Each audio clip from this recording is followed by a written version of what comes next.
अस्सलाम वालेकुम जी। मैं हूं Usman Ahmed Bhatti. Chief justice supreme court of Pakistan Umar Ata Bandial को तारीख में एक नाकाम चीफ के तौर पर गिना जाएगा, याद रखा जाएगा।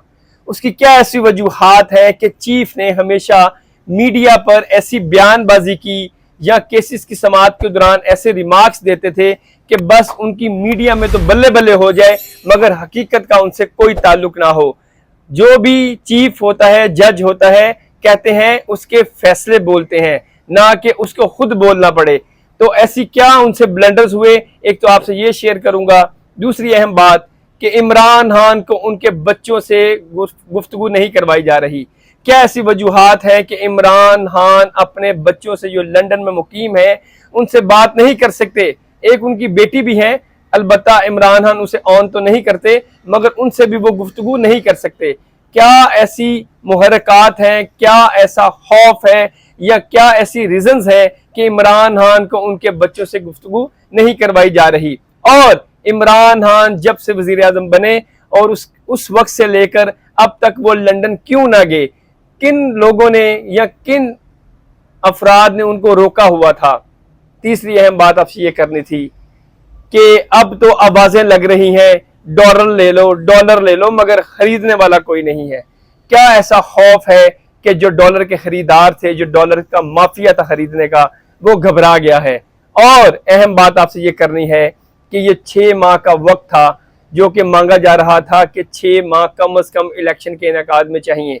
और इस 6 माह में जो चीफ ऑफ आर्मी स्टाफ है उन्होंने ऐसा कौन सा झाड़ू फेरना था कि वो झाड़ू फेरा जा रहा है।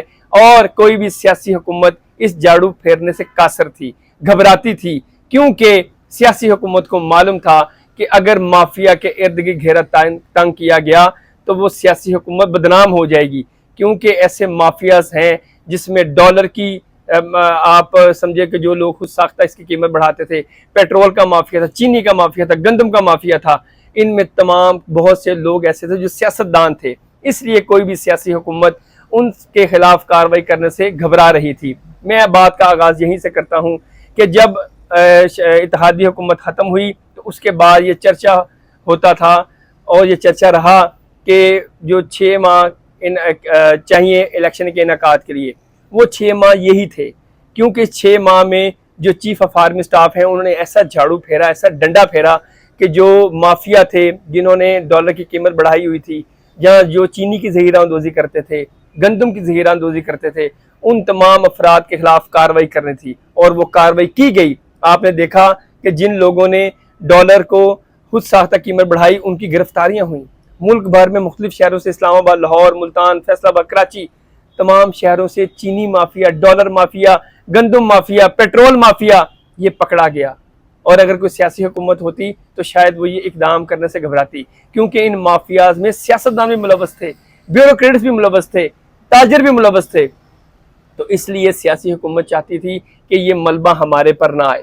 अगर मलबा हमारे पर आएगा तो फिर हुकूमत को ब्लैकमेल किया जाता है कि आपकी हुकूमत हम तोड़ देंगे, अदम एतमाद लाएंगे। जो हुकूमत के साथ सियासी जमातें मिली हुई थी वो फिर ये नाराज होकर हुकूमत को छोड़ देती हैं। इसलिए ये तमाम जो सूरत हाल का क्रेडिट है ये chief of army staff general Asim Munir को जाता है कि उन्होंने किसी भी खौफ को या प्रेशर को बर्दाश्त नहीं किया। इतनी लंबी जो वहाँ से अफगान बॉर्डर पर ट्रेड होती थी, स्मगलिंग होती थी, जिससे हमारी जो कौमी खजाने को नुकसान होता था, उसको भी बंद कर दिया गया है। और ये तमाम जो प्रॉफिटरिंग हो रही थी या जो लोग इस घनौने कारोबार मुलव्वस थे कि जो अपनी कमाई तो देखते थे मगर मलबा हाली आवाम पर गिरता था या कौमी खजाने को नुकसान होता था, उन तमाम लोगों को गिरफ्त में लाया गया है। दूसरी अहम बात कि अब डॉलर रेट, जैसे मंडी में नहीं, सब्जी मंडी में या फ्रूट मंडी में रेट लगता है या आवाज़ें लगती हैं, आओ जी फ्रूट ले लो, ये कीमत है, ये कीमत है, मगर अब डॉलर की कीमतें लग रही हैं, खरीदार नहीं है। क्योंकि जो अब एक्चुअल प्राइस पे आ रहा है डॉलर, और जो इंटरबैंक, नॉर्मली इंटरबैंक में डॉलर की प्राइस ज्यादा होती है और ओपन मार्केट में डॉलर की प्राइस कम होती है। मगर अब पाकिस्तान में ये पहली दफा हुआ है कि जो ओपन मार्केट में डॉलर की प्राइस कम है और इंटर बैंक में डॉलर की कीमत ज्यादा है। मतलब कि जो लोग इस घनौने कारोबार में माफिया मुलव्वस था, अब उनको कान करवा दिए गए हैं, उनके कान खींचे गए हैं कि भाई बस आप बाज आ जाओ, आप लोगों ने बहुत कमा लिया है। और तीसरी अहम बात आपसे ये करनी थी कि इस वक्त जो सूरत हाल है कि जो chief justice of supreme court of Pakistan Umar Ata Bandial जो भी अपने ओहदे से फारिग होता है तो वो चाहता है कि यार मेरी आवाम में कोई मकबूलियत हो। मगर ये आपको मैं बताऊं, ये चीफ जस्टिस पाकिस्तान की तारीख के नाकाम चीफ जस्टिस गिने जाएंगे। उसकी वजह यह है कि चीफ जस्टिस ने अपने दौर में बहुत से जो है बहुत से केसेस के समाअत की। फॉर एग्जांपल कि मैं इलेक्शन करवाऊंगा KPK और पंजाब में, मगर वो ना करवा सके। तो इन्हें अदालत लगाऊंगा, हुकूमत में ना लगा सके। फिर उन्होंने कहा कि मैं जो है इमरान खान को रिहाई होगी, उनकी सास की ऑडियो लीक्स भी आई, मगर वो रिहा ना करवा सके। मतलब कि जो चीफ जस्टिस के वर्ड्स होते थे वो अपने अल्फाजों को ही मीट ना कर सके, अपने अल्फाजों की ही पासदारी ना कर सके। तो भाई आपने ऐसे केसेस में रिमार्क्स क्यों दिए जिनको आप कंप्लीट ही नहीं कर सकते? अगर आप समझते हैं कि कोई चीज मेरिट पर होने वाली है तो आप मेरिट पर फैसला दे के जाएं, ना कि आप जैसे वो शोबदाबाजी होती है, सियासतदान शोबदाबाजी करते हैं। आपने मीडिया की अट्रैक्शन लेने के लिए या मीडिया की अटेंशन लेने के लिए ऐसे बयान तो दिए, मगर हकीकत से उनका कोई ताल्लुक नहीं था। अब आपको PDM ने तो आपको बदनाम किया या PDM ने आपकी ग्रिलिंग की, मगर अब आपकी जो कह लें कि सादा लफ्जों में जो आपकी बदनामी करेंगे ना, वो PTI वाले करेंगे कि भाई आपने इमरान खान को क्या फेवर दी, ना आपने इलेक्शन टाइम पर करवाए। तो आपको तारीख में एक नाकाम चीफ जस्टिस के तौर पर लोग याद रखेंगे, क्योंकि आपने अपने दौरे जो चीफ जस्टिसशिप थी उसमें कोई ऐसा फैसला नहीं सुनाया जो आपने खुद ही बोला हो या जो आपने मीडिया की अटेंशन लेने के लिए बयान दिए हो, मगर आप फ्लॉप रहे। और एक बात आपसे ये करनी थी कि इमरान खान की उनके बेटों से गुफ्तगू यूँ नहीं करवाई जा रही कि इमरान खान चाहते हैं, जाहिर है हर इंसान चाहता है कि जब वो जेल के अंदर कैद होता है वो अपने रिलेटिव से, अपने अहल खाना से गुफ्तगू करें, मगर इमरान खान की बातचीत उनके बेटों से नहीं करवाई जा रही, क्योंकि इमरान खान को गिरफ्तार किया गया है ऑफिशियल सीक्रेट एक्ट में। तो इसमें यह होता है कि आप कोई इंपॉर्टेंट बात ना कह दें, कोई ऐसी गुफ्तगू ना कर दें कि जिससे मुल्क की सालिमत को ख़तरा हो। मगर इमरान खान साहब, आपको ये भी याद रखना चाहिए कि आप वज़ीर आज़म रहे तो आपने जेलों की बेहतरी के लिए क्या किया, मगर आपके दौरे इक़्तिदार में हमने ये देखा कि आपने अपने सियासी मुखालिफिन के ऊपर रगड़ा लगाया। आपके ये बयान मीडिया पर अभी भी बताते हैं। जब आप अमेरिका में थे तो आपने कहा मैं नवाज शरीफ का AC उतारूंगा, मैं इनको उनकी मूंछों से खींचूंगा, ये जेल है, ये कोई महल थोड़ा है कि ये जेल के अंदर जाके अपनी आसाइशें मांगे।